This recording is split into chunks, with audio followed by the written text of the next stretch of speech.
India's central bank RBI issued a regulation prohibiting all online merchants from saving sensitive card details on file. But in times of raised customer expectations for a seamless checkout experience, manually entering card details is a major inconvenience. Introducing FSS Tokenization, the new way to secure card payments. Where customers who have saved card details on merchant sites can replace sensitive card information with a surrogate token.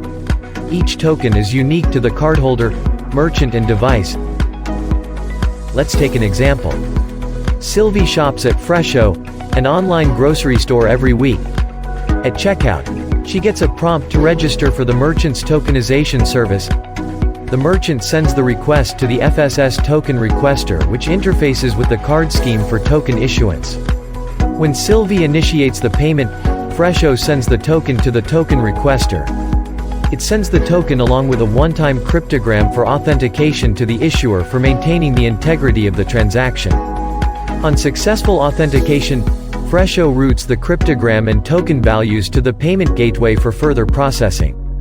The network scheme detokenizes the token and routes it to the issuer along with token metadata. The issuer authorizes the transaction, Fresho receives the authorization response, and Sylvie gets a payment confirmation. FSS Token Requester is now certified with MasterCard, Visa and RuPay, enabling banks to deliver a secure transacting environment while staying compliant.